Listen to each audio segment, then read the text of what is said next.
Hey everyone, my name is Mahi और इस video में हम लोग बात करने वाले हैं paper 2 CA foundation law and BCR के बारे में।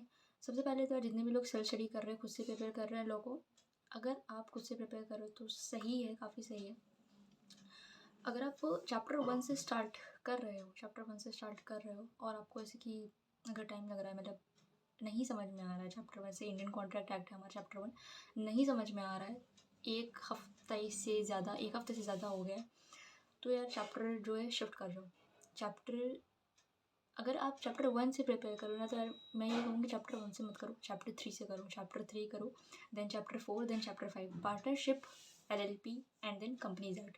क्योंकि ये 3 ऐसे चैप्टर हैं कि जो हम लोगों ने पहले पढ़ रखे हैं 11th एंड 12th में, इनके बारे में पहले कुछ ना कुछ तो पढ़ ही रखा है हम लोगों ने। तो यार ये ना 3 पहले ये कवर कर लो, उसके बाद आप इंडियन कॉन्ट्रैक्ट एक्ट करो, देन उसके बाद सेल्स वाला करो। यार ये 3 कर लोगे ना, तो ये होगा कि आपका लॉ में पहले एक बेस बन जाएगा अच्छा खासा।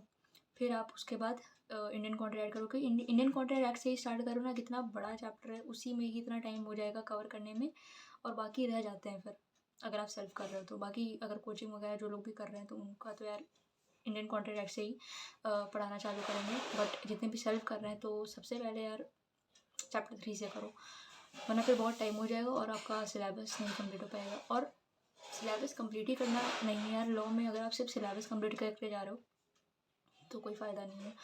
आप एंड के लिए अगर रिटन प्रैक्टिस छोड़ रहे हो, रिटन प्रैक्टिस बहुत ज़रूरी है लॉ में, हद से ज़्यादा। मतलब अगर आप चैप्टर जितने भी, मान लो 3 चैप्टर भी आप करके जा रहे हो, या फिर जितने भी आप चैप्टर करके जा रहे हो, आपकी रिटन प्रैक्टिस ही नहीं है, आप 5 चैप्टर करके जा रहे हो, रिटन प्रैक्टिस नहीं है, तो यार कोई फ़ायदा नहीं है फिर लॉ में, बहुत बेकार पेपर होगा सच में। और चैप्टर जैसे कि मान लो अगर आपने चैप्टर 3 अगर आप पहले पढ़ रहे हो, या फिर कोई भी चैप्टर आप पहले आपने कंप्लीट कर लिया है, तो यार उसकी ना रिटन प्रैक्टिस स्टार्ट कर दो, उसके केस स्टडी वगैरह जो होते हैं वो सॉल्व करो स्टार्टिंग से ही। एंड के लिए छोड़ोगे वो नहीं हो पाएगा, स्टार्टिंग से ही करना चालू कर दो। जैसे चैप्टर 1 आपने कंप्लीट कर लिया, आप उसकी केस स्टडी वगैरह रिटन प्रैक्टिस चालू कर दो, देन दूसरा चैप्टर साइड बाई साइड पढ़ते चलो, चैप्टर 2 कंप्लीट हो जाए फिर उसकी चालू कर दो। ऐसे करते करते आपको करना है, एंड के लिए आप छोड़ोगे तो यार नहीं हो पाएगा।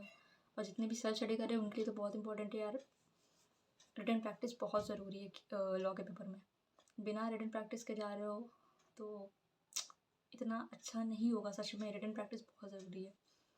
और सेक्शन याद करना, बहुत लोग होते हैं कि सेक्शन याद करना ज़रूरी है, तो सेक्शन याद करना ज़रूरी नहीं है, कुछ कुछ ऐसे इंपॉर्टेंट है, अगर आप उनके याद कर लो तो सही रहेगा। बट उसके भी नहीं लिखोगे तब भी कोई दिक्कत नहीं, सेक्शन लिखना ज़रूरी नहीं है। बट हाँ, अगर आपको याद हो जाते हैं तो आप बिल्कुल लिखो, बिल्कुल याद करो उसको, ज़्यादा सही रहेगा। चैप्टर के एंड में कुछ क्वेश्चंस दिए होते हैं, उनको पढ़ लो, बहुत इंपॉर्टेंट है वो क्वेश्चन आंसर, साथ में आंसर्स भी दिए होते हैं उसके, हर चैप्टर के एंड में, हर यूनिट के एंड में, वो पढ़ लो, वो बहुत इंपॉर्टेंट है, वो ज़रूरी भी है पढ़ना। बीसीआर की बात करते हैं। बीसीआर के बिना अगर पेपर देने जा रहे हो पेपर 2, तो यार बहुत रिस्क में जा रहे हो, सच में बता रही हूँ।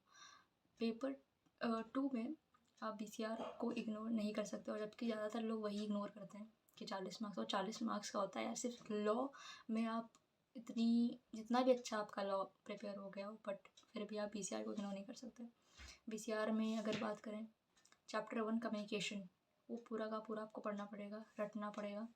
वो उसमें से थ्योरेटिकल क्वेश्चन डायरेक्ट पूछ जाते हैं। चैप्टर 1 कम्युनिकेशन पूरा रट डालो उसको। बाकी चैप्टर जैसे कि हो गए लेटर्स वगैरह हो गए, इन सब के आप फॉर्मेट वगैरह देख लो, थोड़ी प्रैक्टिस भी करो, ज़्यादा सही रहेगा। जैसे अगर मैं लेटर की बात करूँ, लेटर में इसकी एक एग्जांपल बता रही हूँ कि लेटर है, आप लेटर का चैप्टर खोलो, उसमें आपको हर टाइप के लेटर दिए होंगे।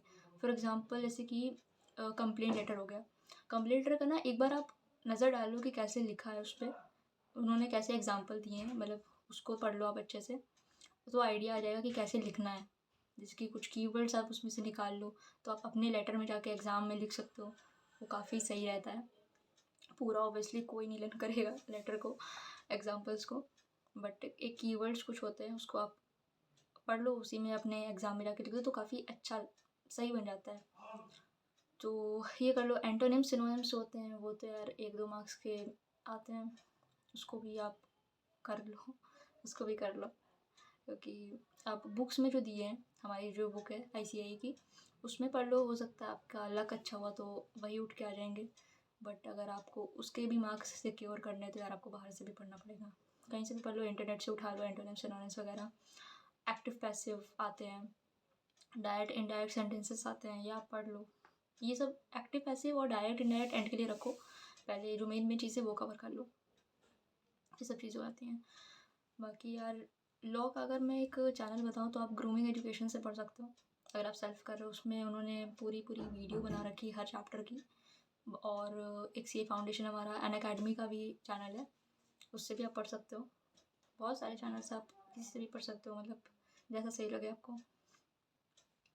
बाकी जो मैंने बताया कि आप लॉ में रिटन प्रैक्टिस करते हुए चलो, तो यार वो सच में बता रही हूँ बहुत इंपॉर्टेंट है। एंड के लिए छोड़ोगे तो आप ही को दिक्कत होगी, आपको बाद में रियलाइज़ होगा कि क्यों इम्पॉर्टेंट है पहले से या फिर स्टार्टिंग से प्रैक्टिस करते हुए चलना। तो बस, थैंक यू।